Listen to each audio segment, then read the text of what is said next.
Bienvenue dans ce dernier back-check de l'année 2019. Il a mis sa plus jolie veste à paillettes, celle qui nous dédie pour les soirées de Noël.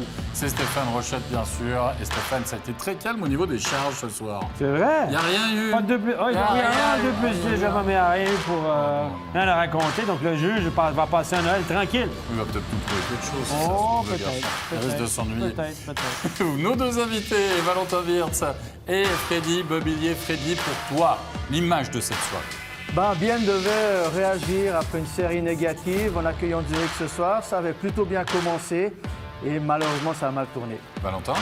Genève maintient le cap. Premier ex-aequo avec deux autres équipes. À Noël, pas mal. Chapeau, personne ne s'attendait à ça. Puis Lausanne, finit l'année avec 2 victoires. Une mauvaise séquence de victoires à Zurich. Ce soir, on s'impose 2-0 à Lugano. Dernier but dans la cage vide, mais Tobias Stéphane a été impérial. Et rendons à César ce qui est à César, puisque l'équipe qui termine première du championnat à la pause de Noël, avec des matchs en moins certes, c'est Zouk.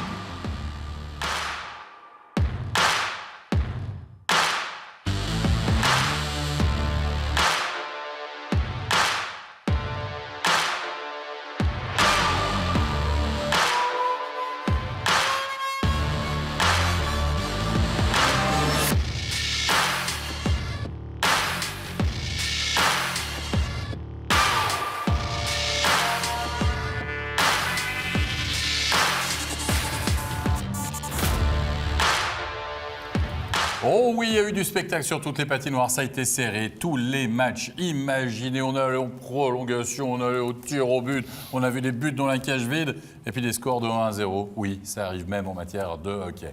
Mais on va commencer, messieurs, avec la rencontre entre Langnau et Genève Servette. Imaginez Genève Servette qui pouvait finir leader du championnat à la pause de Noël avant cette rencontre. Mais on le sait, Freddy Bobillier, c'est toujours Très difficile d'aller jouer à Langnau. Exactement. Et pourtant, ça a bien commencé quand même pour les Genevois. Avec ici, on voit Boson qui ouvre la marque. Boson qui est dans une bonne série, belle accélération, ne se pose pas trop de questions, bon tir, ras du poteau. Ouverture du score pour les Genevois. C'était pas forcément mérité, mais en attendant, c'est 1-0 pour Genève. La passe de Tanner Richard, messieurs, en se retournant. Aveugle, de blind l'autre côté. Wow. Joli. Il y a un joueur à Langnau qui fait les heures supplémentaires, mais pour tenir le coup, il boit beaucoup de café. C'est Maxwell qui va égaliser 44e minute de jeu. Pessonen encore qui contourne la cage, qui est toujours dans tous les bons coups à Langnau. Et là, encore une fois, c'est lui qui amène ce puck devant la cage pour Maxwell. Un partout. Et puis, il y aura une grosse possibilité pour Langnau dans cette troisième période aussi, à la 51e minute de jeu, alors qu'on revoit cette réussite signée Maxwell.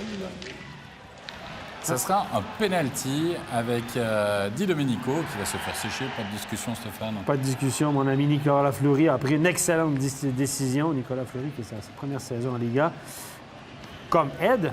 Ça, c'est permis au rugby, mais pas au hockey sur Pas au glace. hockey sur glace. C'est une excellente décision. Et qui va Mais pourquoi? Parce que Di Domenico, il devait être fatigué. Et puis, il envoie Cadonneau. Tu peux nous parler de la tête de Di Domenico au moment où il sait qu'il ne va pas tirer le penalty? Tu nous as dit en live, tu nous as dit, regardez la tête de Di Domenico. Aïe. C'est lui qui se crée cette chance-là. C'est pas un buteur né. Des fois, il y a des choses qu'on ne sait pas. Peut-être que Cadonneau, aux entraînements, gagne tous les concours. Tous. Les gars. Je ne sais pas si Cadonneau est le joueur le plus technique de l'équipe. Hein. Clairement pas. Moi, je l'ai vu tirer 2 fois ce soir. Là, il a tiré en prolongation. Il a raté. Je l'avais vu 2 fois durant la saison. Il a toujours raté. Il est Je pense régulier. qu'il est bon dans les entraînements, je pense. Puis aux entraînements, il n'y a pas la même pression que durant les matchs non plus. C'est un peu plus détendu. C'est plutôt pour une bouteille de boisson gazeuse que pour 2 ou 3 points dans la partie. Mais t'as Pesonen sur le banc, là. Di Domenico, des fois, le gars qui s'est fait accrocher, il est en bout de course, il est crevé. L'envoyer, c'est pas toujours... Mais là, on sait Keller, c'est un entraîneur plutôt défensif, donc il ne prend pas de risque de mettre Pessonen seul sur un penalty. Cadonneau, back-check. D'ailleurs, il a fait un bon jeu, il l'a mis dans le coin. Hein. Il l'a mis dans le coin. Pas de risque de faire... Oh, les gars. Il n'a pas perdu la ligne bleue. Il n'a pas perdu la ligne bleue, c'est déjà pas mal. Il l'a mis dans le coin, il a joué safe. Moi, on me dit des fois que je suis dur avec les joueurs. Mais là, franchement, vous êtes salauds. Non, mais c'est Dur, mais juste. Dur, mais Cadonneau, messieurs, il a doublé son salaire. Il a signé à Zug l'année prochaine. On lui a doublé son salaire. Il doit quand même avoir quelque chose qui... Je suis pas sûr qu'il tirera les pénaltys à tout. Il a un bon agent. Allez, messieurs, on va se rendre à la séance de tir au but. Cadonneau ne va pas marquer dans cette séance de tir au but et c'est Genève qui va l'emporter. Le dernier tir au but de Winnick, alors que Maillère va ensuite arrêter l'essai Emmentalois. Et Genève Servette qui termine, on l'a dit, co-leader du championnat. Au même niveau que Zug et Zurich, excusez du peu. C'est Le incroyable. budget, non? Avec une classe biberon, on va dire. On ne peut que se réjouir de ça pour Genève parce qu'il donne l'exemple qu'en jouant avec des jeunes, en faisant confiance aux jeunes, avec un entraîneur qui fait sa première année, tout roule, les étoiles sont alignées pour Genève et on ne peut que s'en réjouir. Des temps de glace ce soir, encore une fois, Tom Ernest, 24-50. Maxwell a joué 26-22. On a joué 65 minutes. Là. Mais soir après soir, ce gars-là joue 23, 24, 25, 26 minutes. C'est un attaquant. Beaucoup de café, comme on disait avant. C'est incroyable. C'est incroyable. Les tirs au but, 36 pour Langnau, 19 seulement par Genève. Et puis Genève a bloqué en plus 15 tirs au but. Donc peut-être que Genève est allé voler un point supplémentaire. Un petit et point. puis des Clous a sûrement fait un excellent job, messieurs. Des Clous. Le gardien de... C'était Maillère. C'était Maillère, excuse-moi. Parce que Desclous est blessé depuis un moment. Excuse-moi, excusez-moi. J'ai eu un blanc. Maillard a fait un bon job. Futur gardien de Davos, messieurs. Absolument. Encore une fois, un bon job. Tu as encore quelque chose à dire? Non, on peut y aller. T'arrêter là. Pour savoir. Parce qu'on va écouter quelqu'un qui a forcément quelque chose à nous dire sur la rencontre. On va écouter tout de suite la réaction d'Eliott Berton. Eliott Berton, ce soir vous réalisez un mini hold-up ici à la Lille-Fils contre Langnau. Bah ouais, hold-up, je sais pas, c'était pas notre meilleur match, ça c'est sûr. Dans l'ensemble, je pense que ça a été un match assez serré. Ça aurait pu tourner d'un côté comme de l'autre, mais voilà, dans l'ensemble, on a réussi à aller chercher cette victoire. On trouve toujours un moyen d'aller gagner, même quand on joue pas si bien que ça. Donc c'est vraiment de bonne augure pour la suite. Alors même s'il n'y a pas la place de leader ce soir à la clé, ça ne devient pas mettre un bilan négatif à cette année 2019 extraordinaire. Bah, c'est pas un objectif, après c'est clair qu'on regarde toujours vers le haut. Si on peut aller chercher la première place, tant mieux, mais on se concentre sur gagner chaque match qui arrive et puis essayer de chercher le maximum de points. Et voilà, là, ce soir, c'est deux gros points importants. C'est jamais facile de venir jouer ici, donc c'est bien pour l'équipe. Merci beaucoup Eliott et bonne fête. Et même les joueurs le disent. Même les joueurs le disent. C'est jamais pourquoi? facile. Pourquoi? Je ne sais pas pourquoi. Moi, je trouve ça très agréable d'arbitrer là-bas. Ça, c'est énorme, vraiment.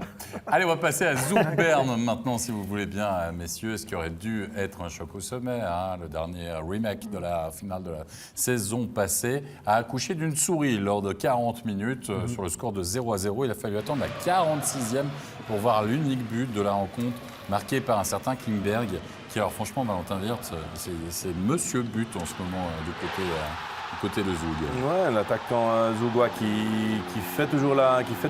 crée son espace devant le goal. On le voit souvent masquer les gardiens. Et là, encore une fois, arrive à être le premier le plus prompt sur ce rebond pour le mettre au bon endroit. Donc voilà, c'est vraiment son job à Zug et il le fait très bien. À un moment, on a cru qu'il allait jeter les gants. Il a jeté la canne, mais on a cru qu'il allait jeter les gants. C'est comme quand tu as gagné le titre. Non, mais c'est vrai, il jette la canne. Non, mais c'est un geste, franchement.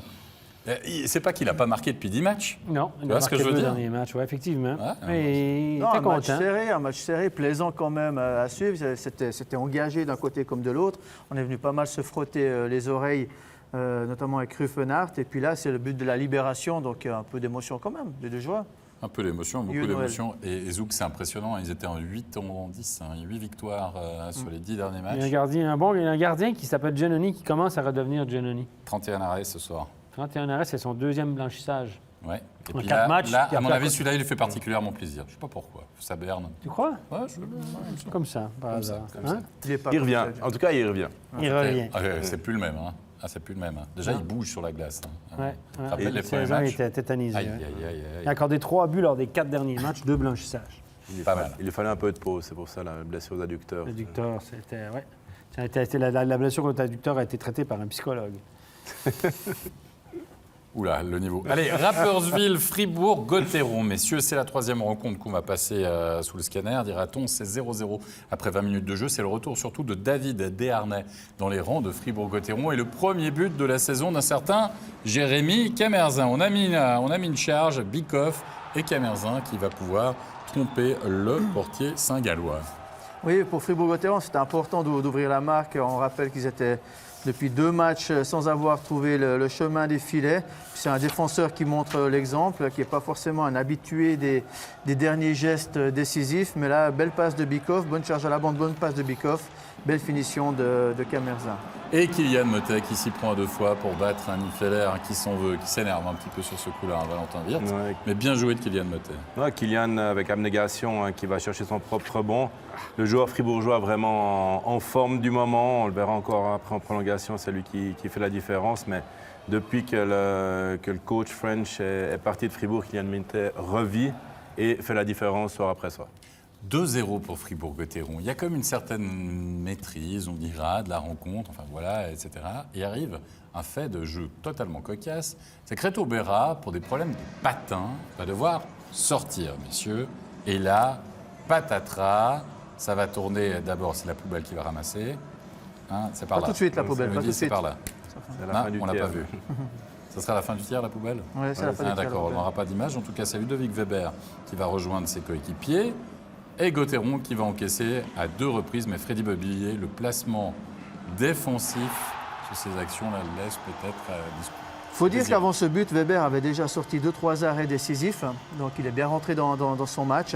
Mais là, on voit notamment Desharnais qui est beaucoup trop près de son gardien et c'est lui qui doit prendre ce joueur qui est dans le haut du slot. Stalder doit être avec le joueur qui a le casque jaune et Desharnais doit être à proximité de Červenka pour l'empêcher de prendre ce tir. Donc beaucoup de passivité dans la défense fribourgeoise. Et à 5 contre 4, Là, encore une fois, Rapperswil va égaliser grâce à Rowe. On se retrouve Valentin. de nouveau avec 2 joueurs qui montent. Hein. Là, c'est Gunderson et Desharnais qui montent sur Červenka qui a tout loisir de distiller une passe au 2e poteau pour l'égalisation de On a beau dire que Weber a encaissé 2 buts quand il est venu là, mais là, franchement, Là, il ne peut rien. Il peut rien faire. Bah non, il ne peut rien faire. C'est pour ça qu'on dit qu'il a. C'est pas la faute à Weber que c'est revenu 2-2. On a vu clairement 2 joueurs de Rapperswil juste devant le gardien, avec d'un côté Gunderson qui est allé trop haut et de l'autre côté Stalder qui est aussi allé beaucoup trop haut. Et on a complètement abandonné le pauvre gardien qui a encaissé 2 buts en 10 minutes. On est d'accord. Maintenant, imaginez Reto Berra quand même. Parce qu'il ne s'amuse pas à regarder le match dans le... il a dû entendre, par contre. Il a dû entendre. attendre 2 fois la foule griller puis se dire « Oh non, oh non, est-ce que je reste au vestiaire ou je rentre? Mais ça sortir comme ça recommence. pour un patin, c'est quand même étonnant, non? » Ah, ça C'est les arrive. arbitres qui décident de le sortir? Non, ça doit être lui. Je pense que sa lame a dû se... Soit la lame a cassé, ou il y avait vraiment quelque chose. Parce que si c'est juste un petit jeton sur la lame, je ne pense pas qu'il sort dans Non, un match non. important comme celui-ci. Enfin, j'espère pas. Non, mais mais s'il il y peut a aller quelque au chose banc. de, parce que- de plus grave, ben voilà, on va changer le patin ou on va changer la lame. Il et ne on peut pas revient essayer... après. Ouais, justement, il ne peut pas essayer d'aller au banc pour ça, pour changer la lame? Ben, s'il n'y a pas de lame de rechange au banc, il va sûrement dire à l'arbitre je dois rentrer au vestiaire pour un prix d'équipement ou quoi que ce soit. Je sais, il faudra aller aux sources. Peut-être que la lame était cassée, mais normalement, les lames, même les patins de gardien, les lames se changent avec un clip. Maintenant, un clip, c'est un tout, tu enlèves puis tu mets. Mais s'il n'y en a pas sur le banc, je ne pense pas qu'il y a des lames de rechange de gardien sur le banc. Ça m'étonnerait beaucoup. En tout cas, s'il n'y en avait pas, à partir du prochain match, il va en avoir. Voilà, Voilà, j'allais dire, c'est certain, c'était quoi. un peu ce que je voulais que tu dises. C'est là, je pense que j'avais compris Je me le suis dit, message. tiens, on va apprendre peut-être. Quoi qu'il en soit, on sera en 3e période. Il n'y aura pas de but, 0-0. Ça va jouer en prolongation. Et Kiki Motet qui va sortir de sa boîte et qui va marquer finalement le game winning goal pour On va bien voir Fribourg-Gotteron. le jeu de Červenka. Là. Le jeu de Červenka qui repart pour vouloir partir seul au goal quand Kylian shoot. Il est On va le juste voir là avec. maintenant, là-haut. Là. Hop, et il part. Là, on va le voir. Là, Kylian, Il est plus j'ai là, juste en tout cas. un coup d'œil. Ah, je suis tout seul, je peux aller marquer. Ça, c'est le petit péché mignon. là, Là, on regardez voit en haut de vraiment l'écran, bien. il se tourne le dos au jeu, il va partir dans breakaway. On espère de récupérer la rondelle. C'est les joueurs offensifs, les gars, hein? Il spécule 50-50 et puis il en a marqué déjà quelques-uns quand même en prolongation Ah, cette ouais. année de Červenka. Je pense qu'il se serait fait un malin plaisir de marquer contre Fribourg-Gotteron. Fribourg-Gotteron qui s'impose donc 3-2 ce soir du côté de Rapperswil, qui met fin à une mini-série de 2 défaites, entre guillemets, mais surtout qui a retrouvé le chemin des filets. Et c'est ce qui doit mettre du baume au cœur à Fribourg-Gotteron. On va écouter tout de suite la réaction justement du héros de la soirée, Kylian Motet. Kylian Motet, enfin une victoire pour Fribourg. Elle était dure à arracher celle-là. Ouais, effectivement, c'était un bon match, je pense. Les 2 équipes ont beaucoup travaillé. On arrive à marquer 2 goals. Malheureusement, on n'arrive pas à garder le score. En tout cas pour vous, c'est 2 réussites ce soir. Le compteur est débloqué enfin, aussi au niveau des buts. Ouais, je pense que Camerza, quand il a marqué, il a débloqué. C'est lui qui a vraiment débloqué. Il nous a un peu soulagés, entre guillemets. Et puis voilà, après, on savait que c'était en shootant qu'on allait marquer, donc c'est ce qu'on a essayé de faire. Quel bilan tirez-vous avant les fêtes de Noël pour l'instant de votre équipe? Je sais pas si on est sûr ou dessous la barre, mais voilà, chaque match sont importants. On sait qu'on doit ramener des points à chaque match, donc voilà, maintenant on va profiter de passer ce Noël-là avec les familles, et puis on va recommencer à travailler très très fort pour faire le maximum de points pour arracher les playoffs. Merci et bonne fête. Voilà Fribourg qui termine donc cette année 2019 sur une note positive. Messieurs, on va marquer une courte pause dans cette soirée de National League, puisque qui dit émission de fin d'année dit évidemment traditionnel bêtisier. Stéphane, on va se retrouver dans des situations parfois cocasses, parce qu'évidemment il y a ce qui se passe pendant le live, il y a aussi pas mal de choses qui se passent. Voilà, c'est ça. Hors live, pendant les répétitions, et Freddy Babillet qui sera là en guest star, vous l'avez compris. Mais lui, il n'est pas là en répétition. Lui, toutes les bêtises qu'il fait, c'est un live. Nous, c'est en répétition, donc on est un peu pardonné. Mais non, parce qu'on n'a pas eu le temps de mettre roulé comme dans l'huile, donc on n'a pas, du coup, on l'aura pas. Il est en guillemets épargné, mais il nous égratine quand même. Allez, on regarde ce bêtisier de ce début de saison, de cette mi-saison 2019-2020.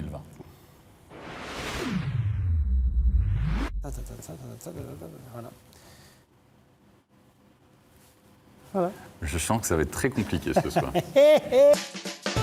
Est-ce que Zug est Hoffmano-dépendant? Aïe! Ça fait renverser là. Mais attends. Est-ce qu'il est Hoffmano-dépendant? Comment ça va ce soir? Ça va bien? Bien. Vous êtes content d'être là? Oui. C'est l'absence confirmée d'Anti...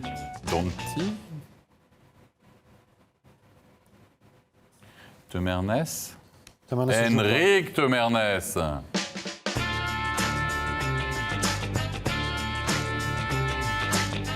Vous coupez ça pour le bêtisier, ouais?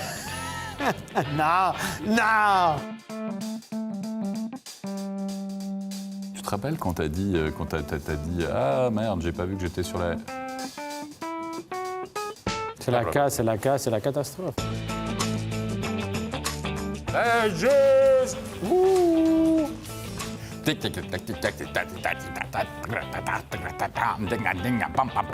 Allez, on va marquer une courte pause, surtout ne bouge pas, toi qui es avec nous ce soir. Il n'y a pas une petite musique? Mais c'est ping, ping, ping, ping, en haut, puis goal. Ping. Ping, en haut, Ping. 5 En haut. Ping, ping, ping, en haut. Comment il y a le ballon? Ouais. Ping, ping. Étonnant. Ping, ping, ping, en haut, c'est ça. On jouait, messieurs aussi, ce soir. Non. On me dit non. C'est demain. Mais non, c'est demain. C'est juste. En carrière, j'ai jamais connu un joueur aussi humide dans le vestiaire. Et Humble. humble. Le duel des aides, c'était le hockey champagne de ce soir. Hold-up de la soirée. On peut le dire. J'ai cassé le scoop. Mais non, mais c'est pas ça, mais je fais une introduction. Je me dis, allez, on va partir. Mais j'ai pas dit qui faisait le hold-up, on sait pas. J'ai pas dit qui. Tu m'as vexé, voilà, c'est fini maintenant. Je trouve que c'est hyper positif. Hyper positif pour Serge Pelletier. On vous appelait Monsieur Positif à une époque. Ça a un peu changé. Pour l'instant, c'est Ambry qui mène 1-0. Avec le micro allumé, c'est plus facile, oui. On encaisse le 1-0. On a l'impression que vous déstabilisez, vous j'y arrive plus.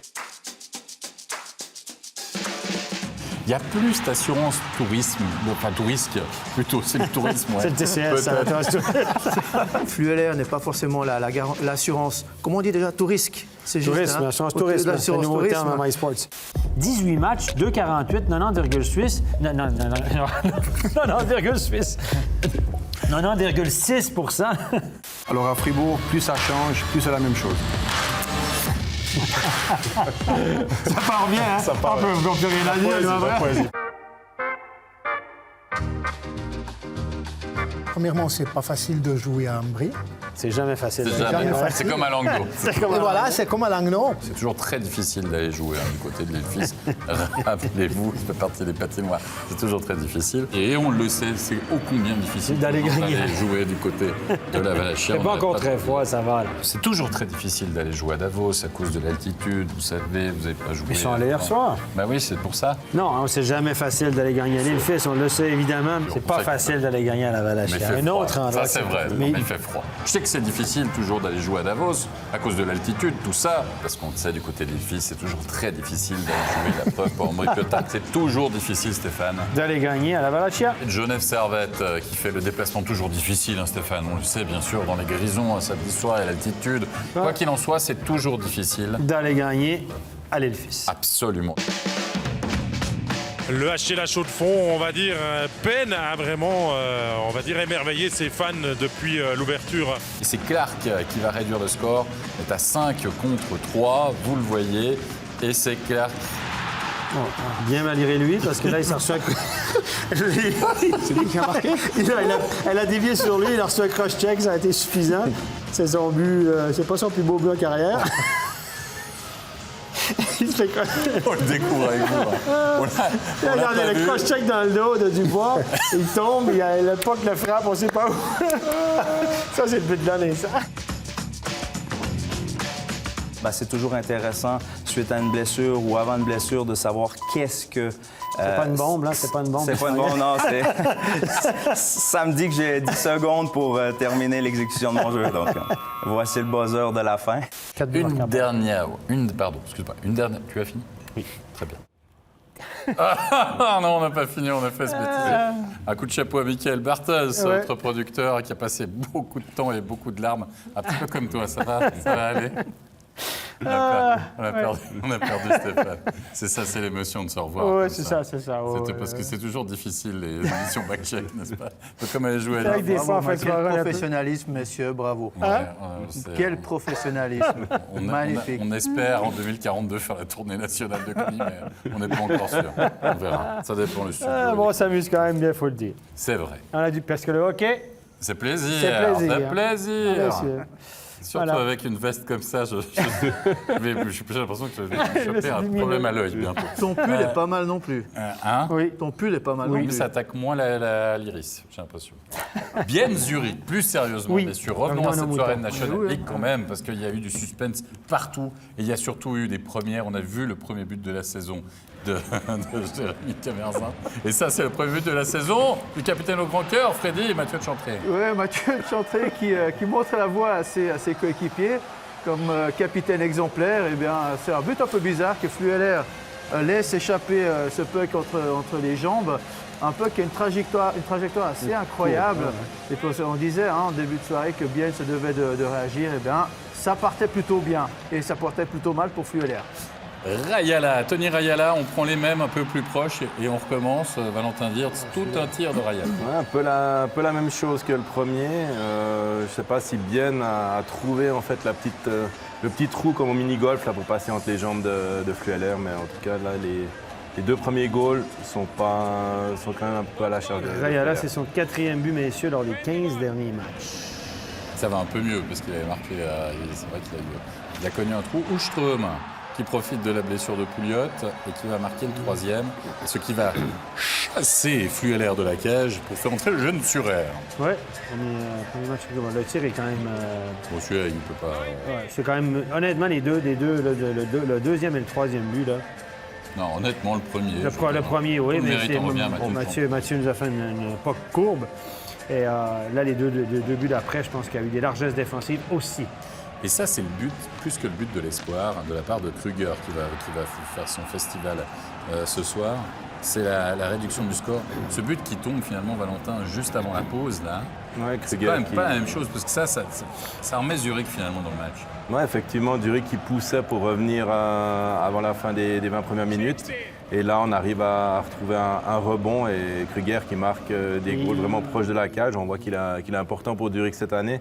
Un centre plutôt défensif, mais qui est important aussi dans des goals, d'aller chercher de remettre l'équipe en fait sur la bonne voie. Hilaire, messieurs, et pas son affaire sur celui-là. Hein. Oui, il n'est pas chanceux. Le lancer de Peterson, ça frappe le poteau, ça vient frapper dans son dos. Et puis ce puck qui longe la ligne, Kruger est plus rapide que le défenseur également. Effectivement. Kruger, on va le retrouver en deuxième période, 35e minute de jeu en supériorité numérique. C'est lui qui va réduire le score à la suite de cet engagement. Regardez, on est en tout début de situation spéciale. Un puck qui va revenir et de nouveau, il est dans son bureau, l'ami Kruger, là. Proche de la cage, les pucks vraiment dans l'enclave devant le gardien pour les rebonds. On voit déjà, c'est lui qui va chercher l'engagement, qui plonge vraiment pour aller le mettre derrière.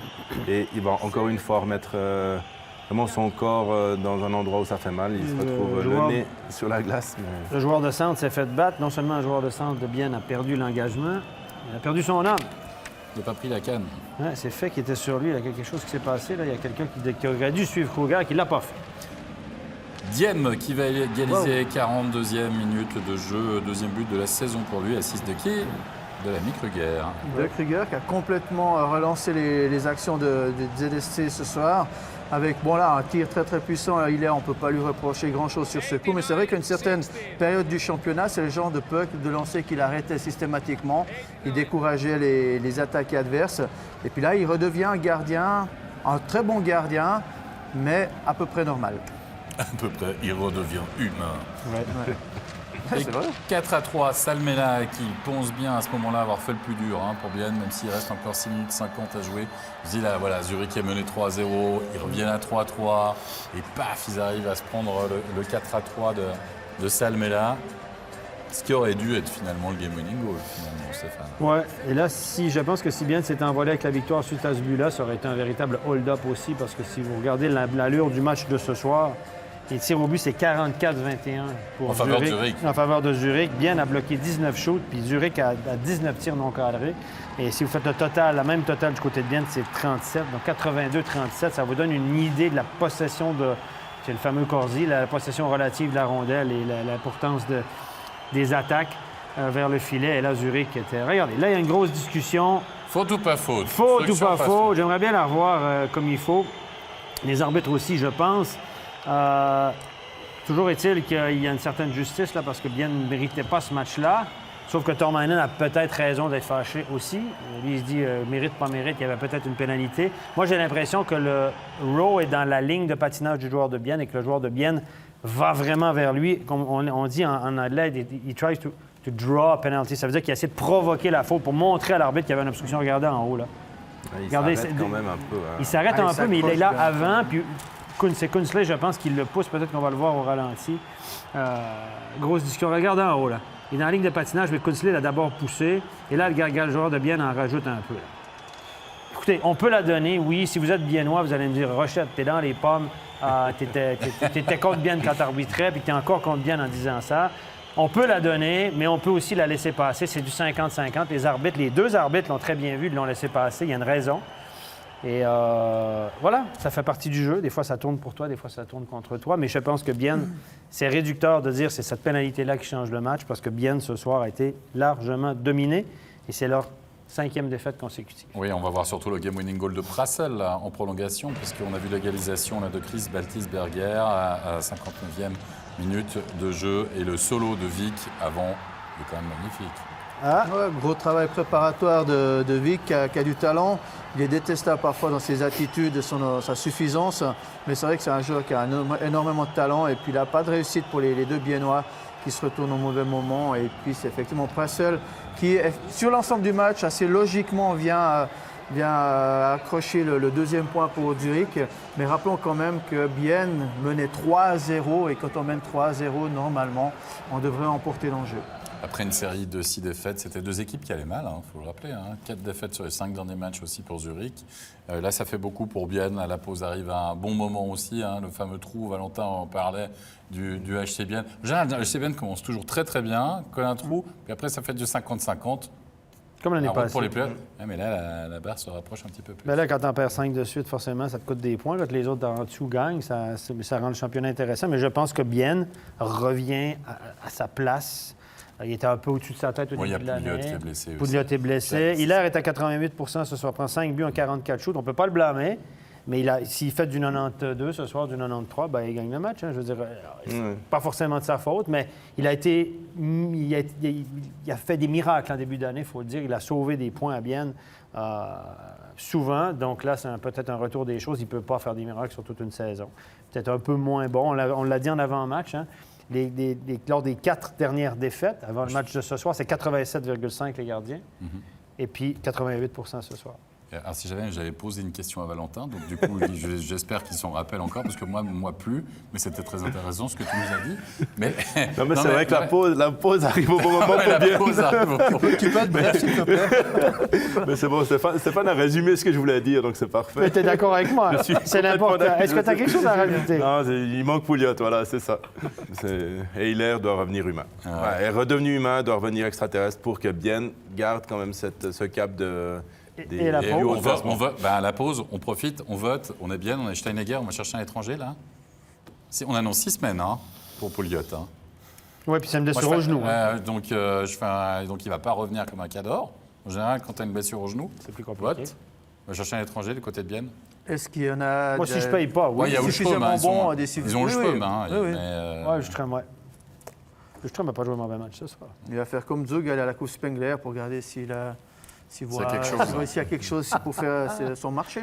On va voir ça. En tout cas, on va écouter une réaction à l'issue de cette nouvelle défaite du HC Bienne. Écoutons les réactions du portier biennois. Écoutons Jonas Hilaire. Jonas Hilaire, vous aviez bien commencé. Il y avait 3-0 après 15 minutes. Qu'est-ce qui s'est passé ensuite? Des fois c'est difficile, je crois qu'on était un peu trop passé et puis assuré qu'il n'avait rien à perdre et puis nous avons eu notre opportunité pour marquer 4e but et puis on n'a pas fait et puis on a reçu une et puis ça change tout le match. On vous sent très fatigué en cette fin d'année, la pause de Noël et du Nouvel An va faire du bien. C'est clair, on avait plein de matchs, on a des joueurs blessés et puis en même temps, ça ne peut pas être une excuse pour qu'on peut perdre comme ce soir. Merci beaucoup Jonas.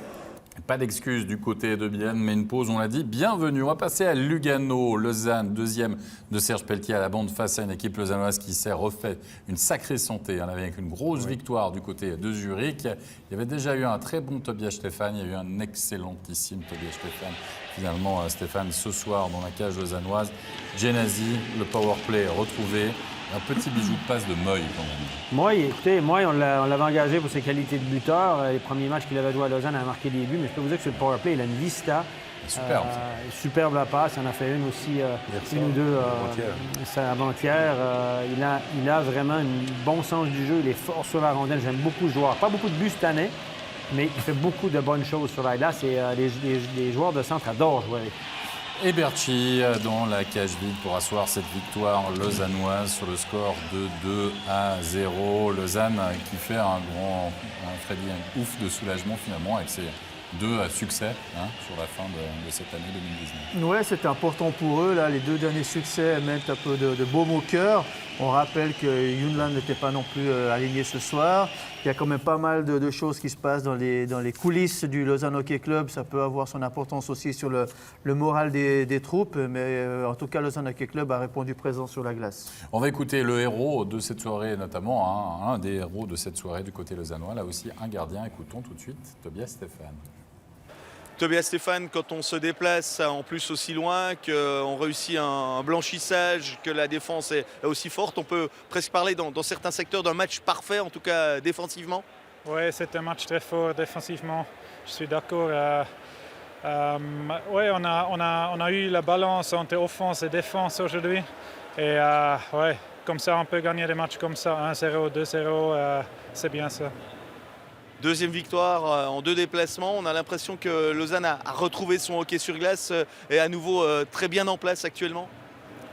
Oui, c'était très important pour nous parce qu'on a quand même senti qu'on était un peu dans une spirale négative là et ça fait du bien ces 2 matchs qu'on a gagnés maintenant, mais il faut commencer à gagner à la maison aussi. Donc pour notre fans, c'est important et on est très fort sur la route au moment, mais à la maison, il faut gagner quelques matchs là. Merci bien, bonne rentrée. Et il va falloir gagner quelques matchs, il va falloir attendre l'année 2020 pour ça, pour Lausanne. Mais en effet, ça se passait mieux à l'extérieur, peut-être moins de pression, moins d'agitation, comme disait Freddy, au niveau des déplacements. Voilà, on verra ça. Peut-être. Messieurs, Ambry Davos. Là, ça s'annonçait épique, ça l'a été. Mano à mano dans cette rencontre où Ambry là aussi a mené au score à 3 reprises quand même, avant que Davos parvienne toujours à égaliser, notamment par Palouchaï pour ce 1 partout. Oui, Davos qui jamais a écrasé ses adversaires, c'est toujours des matchs très très serrés. Toujours d'un but en général, les victoires de Davos. Mais c'est ça, hein. Donc c'est pas une équipe super dominante, mais qui petit à petit fait ses points. Il patine beaucoup, c'est une équipe en reconstruction également après le départ de Dave Courtois de l'année dernière. Il y a pas mal de questions sur l'équipe cette année. Et puis on voit qu'ils sont toujours là, ils crochent toujours. Ambry n'a jamais réussi à les distancer durant cette partie. Ça a été toute la partie comme ça, 1-0, 1-2, 1-2-2. Ici on voit avec Palouchaï qui a fait un doublé ce soir. Et les deux passes là, celle de Lindgren et puis celle de Corvi au départ, c'était pas piqué des verres, messieurs. Non, c'est une magnifique passe à travers. Voilà, des comme ça, j'en marquerai peut-être encore quelques-uns. Corvi, il a aussi une belle passe à travers la boîte, là, en situation de supériorité numérique, qui répondait à une réussite de Hinterkircher, 3 partout, après 40 minutes de jeu du côté de la Valacha. Je voudrais rappeler quand même qu'Ambry restait sur une sacrée série de victoires, 5 victoires de suite pour Ambry Piotta, qui s'était justement rapproché de la lutte pour la fameuse 8e place. 3 partout après 40 minutes de jeu, le mano à mano qui va continuer en 3e période. C'est le jeune Young, il n'est plus si jeune que ça, mais c'est pas grave, ça fait la blague, je te l'expliquerai si jamais. Sur un assist. On l'avait compris, mais on tardait à la rire. Dubois. Il y a un certain relâchement cette fin d'année. Oui, un certain relâchement. Un peu de fatigue, mais c'est pas grave parce que faut pas. Mais Ambry a quand même le mérite aussi de montrer du caractère et de revenir au score. Il reste très peu de minutes dans la partie. 4-4 avec un peu de chance certes, mais Sabolic qui remet les deux équipes à égalité. Il est magnifique ce but. Si vous vouliez le faire, c'est pas possible. On arrive à la séance de tir au but, rien ne sera marqué en prolongation. Et Ted Unby, notamment, va pouvoir asseoir le succès davosien, puisque les Davosiens réussiront 2 pénaltys et les Léventins 0. Là aussi, peut-être un peu de fatigue du côté d'Ambry Piotta, mais n'empêche qu'un point de glané. Sur les 6 derniers matchs, ils font des points à chaque fois. Ils ont rattrapé le wagon pour être en concurrence pour la barre. Et messieurs, ce soir, Andrés Ambul, le vieux Andrés Ambul, très vieux même. Expérimenté. Ah, d'accord, c'est plus poli. 25 minutes de temps de glace. Il joue à l'attaque, là, il ne joue pas en défense. Non, mais incroyable. Et 35, 36 ans aujourd'hui. Facile. Donc, incroyable. Encore des poumons qui fonctionnent bien. C'est, je pense, l'air des montagnes. Ça doit être ça. C'est l'altitude. Voilà, on a la réponse. L'hygiène de vie, l'altitude, tout ça fait que... L'altitude. Puis j'aime beaucoup quand on dit qu'ils sont très vieux à 36 ans. Merci les gars. Allez messieurs, il est temps de passer aux 3 étoiles de cette soirée.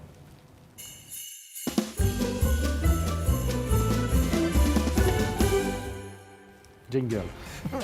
Et ça, allez, on peut le montrer, on le dira après, Youssef. Allez, montre-nous qui est la 3e étoile. Je parle à notre réalisateur là, parce que regardez, c'est magnifique. C'est une pimpée spéciale Noël. Comme le bonnet lui va bien, autant que le casque de gardien. Leonardo Giannoni. Et Stéphane, si on avait dit qu'on avait mis une étoile à Leonardo Giannoni dans les premières soirées. Avant Noël. Non, c'est vrai qu'il y a... Non, 31 arrêts face à son ancienne équipe, le CP Berne ce soir. Il les a dégoûtés. Leonardo Giannoni, il a été super. Il a été excellent. Il a été celui qu'on a engagé à gros prix, celui qu'on allait piquer à Berne. Et bien, ce soir, dans les 4 derniers matchs, il a encaissé 3 buts, 2 blanchissages, un blanchissage à Lausanne et 1 contre Berne. Pas trop mal, le petit jeune. Pas mal, hein. En effet. Allez, Freddy, la 2e étoile, c'est pour Kiki Motet, doublé ce soir. Le bonnet lui va bien aussi. Kylian Motet, un doublé après 2 matchs difficiles pour les attaquants fribourgeois. Il est allé chercher la victoire en prolongation avec un premier lancé. Il a pris le rebond lui-même de son premier lancé. Une victoire qui fait du bien aux Dragons juste avant la pause de Noël. Et dont la nuit biennoise, il a sorti ses griffes en marquant 2 buts et en réussissant un assist. Et Kruger, évidemment, du côté de Zurich, Valentin Wirtz. Bonnet lui va moins bien, par contre. Mais... non, mais un excellent joueur, une excellente acquisition de la part de Zurich. Un centre qui travaille très dur, qui arrive vraiment à marquer des buts importants et qui gagne énormément de face-off. Peut-être quelque chose qui manquait à Zurich l'année passée. un joueur qui travaille et qui va où ça fait mal. Il y a de la grit, qu'on dit. Beaucoup de grit. Oui, il a la grippe. Par contre, il a un teint un peu bizarre ce soir. Et moi, je vote aussi pour une 4e étoile. Quand même, ce soir, messieurs, Tobias Stéphane. Blanchissage à Lugano. Lugano a joué un fort match et lui, il a été très, très bon. Je suis un peu déçu pour notre ami Serge, qui a perdu 2 matchs. Mais Lugano joue quand même du bon hockey. Ça devrait se replacer. Mais là, on a fait face à Tobias Stéphane, qui mérite quand même une motion honorable, quand même. Motion honorable au même niveau que la 3e étoile de Giannoni. Exactement, Allez, même niveau. Ça. Mais tu as dit pourquoi tu as expliqué pourquoi tu avais pris Giannoni. Il a un tir de plus ce soir. Il a un tir de plus ce soir, oui. Non, mais c'est face à Berne. À domicile, face à son ancienne équipe, etc. D'accord. Et c'est comme une 3e étoile d'encouragement, si tu veux. Exactement. Pour le féliciter. On les laisse un petit moment, puis nous, on vous laisse régler les comptes. C'est une histoire de bonnet, parce qu'ils ont dû essayer le bonnet sur Stéphane et Giannoni, donc il y en a un que ça allait un peu mieux. Quoi. Exactement. On va passer au résultat de cette longue soirée de National League. Récapituler les résultats des 6 rencontres de ce soir. La victoire de Davos 5-4 au tir au but, celle de ZSC Lions du côté de Bienne après prolongation, tout comme Fribourg-Gotteron du côté de Rapperswil. Lausanne qui s'impose donc 2-0 du côté de Lugano. 2-1, la victoire de Genève Servette est la seule victoire à domicile de ce soir. C'est Zoug face au CP Berne sur le score de 1-0. Le classement, vous l'avez déjà annoncé, oui, on n'a pas de jingle, alors je l'ai fait, c'est pas très Noël, mais enfin voilà.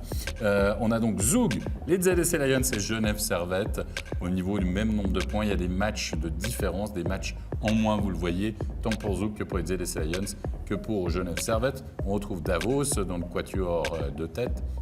Et puis ensuite, Lausanne 5e, 48-47 pour Bienne, 44 pour Langnau, 41 pour Berne, juste au-dessus de la barre, 41 pour Ambry, 40 pour Fribourg, 37 pour Lugano et légèrement distancé Rapperswil. Mais aussi, vous avez vu, il y a Fribourg-Gotteron qui a un match en moins, voire 2 matchs en moins par rapport à Lugano. On jouait aussi en Swiss League. Voici les résultats de cette soirée. Ils arrivent et voici les voilà.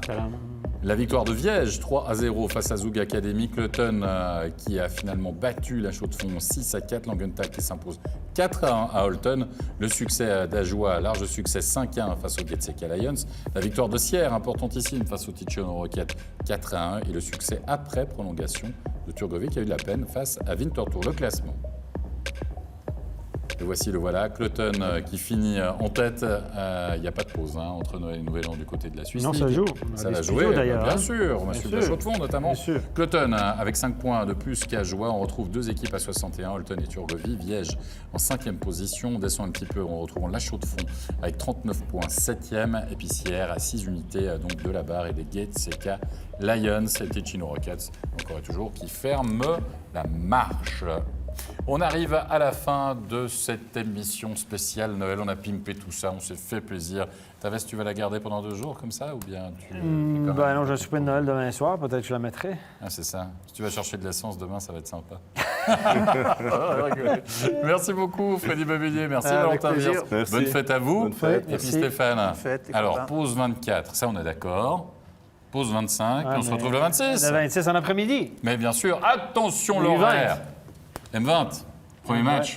Suisse contre Kazakhstan, un match importantissime. C'est comme un 8e de finale, parce qu'on vous expliquait, c'est simple, c'est des groupes à 5. On est d'accord. Le Kazakhstan, sur le papier, c'est le néo-promu, donc normalement facile. Ça fait kin. Donc on doit gagner ce match. On est obligé de gagner. Un must win. Il n'y a pas 14h40. Le rendez-vous, soyez là, vous allez pouvoir digérer un tout petit peu la pause de Noël. Ça ira très très bien. Merci à toute l'équipe technique pour l'excellente réalisation de cette émission. Très bonne fin de soirée à tous et rendez-vous le 26. Ciao, ciao. Joyeux Noël.